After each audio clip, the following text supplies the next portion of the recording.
Picture this, a quiet winter road, a short drive home that should take minutes, and then a family just vanishes.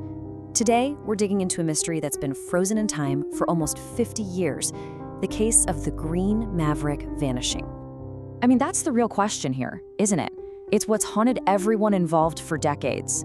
A simple, everyday drive that just never ended. How does a car, with 3 people inside, literally disappear from the face of the earth? So let's talk about who we're talking about.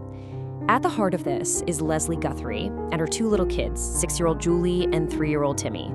They were just living their lives, and then one cold February day, everything changed in an instant. We're setting the scene in 1977. When Leslie, Julie, and Timmy go missing, the only thing that vanishes with them is their car, a pretty distinctive green Ford Maverick. There was no sign of a struggle, no goodbye note, nothing, just gone.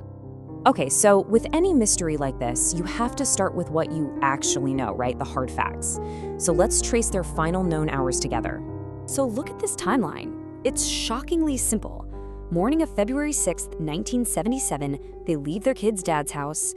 The drive home should have been super short, totally routine, but by that night, they still hadn't shown up. That's when the worry really set in. And the official search that followed, it turned up absolutely nothing. No car, no people, not a single clue. And when there's zero evidence, you know what happens next? The theories start flying. The first major theory is a really grim one, and it's born right out of the realities of a harsh winter day. This one got known as the lake theory. The idea is that somewhere on that short drive, Leslie's car hit a patch of ice, skidded right off the road, and plunged through the surface of a frozen lake. The car and everyone inside would have just been swallowed by the dark, icy water, completely hidden from view. And you can see why this theory stuck around for so long. Kind of makes sense. It was February, icy roads are a given, and a car at the bottom of a frozen lake? Yeah, that could easily have been missed by search teams back in '77. It's a tragic explanation for sure, but it's clean. It answers the question of why nothing was ever found on land. But here's the thing. There's a massive gaping hole in this theory. Decades have gone by. Technology's not what it was. We have sonar that can map the bottom of a lake with incredible detail. So after all this time and all these new searches, why has nobody found that green Maverick? It really makes you start to wonder if they were ever in a lake to begin with. And that doubt, well, it leads us to a second theory, one that is way, way stranger. A theory that has nothing to do with an accident.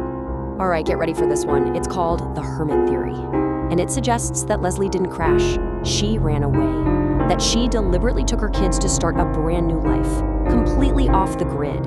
And this wild idea was sparked by a possible sighting of a woman who looked just like Leslie, living as a recluse out in rural Utah.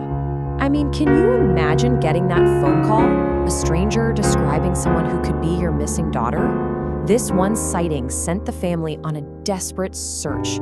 They didn't just wait around, they launched their own investigation, chasing this tiny glimmer of hope across the country.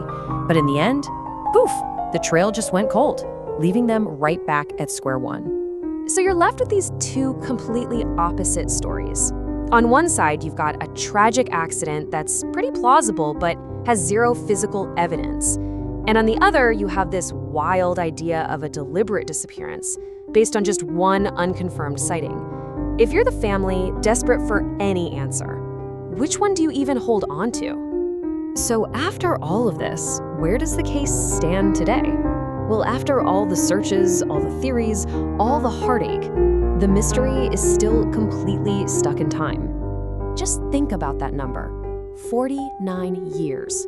That's nearly half a century of not knowing, an almost unimaginable amount of time for a family to live in that kind of limbo, wondering every single day. Someone close to the investigation once said something that just hits you. It's like they drove off the edge of the earth. And honestly, that's exactly what it feels like, doesn't it? The disappearance was so sudden, so total, it's as if they just drove off the map of our world. And so we're left with that same impossible question. Was it a heartbreaking, tragic end on an icy road? Or was it somehow the secret beginning of a completely new, hidden life? We may never find out what really happened to the Guthrie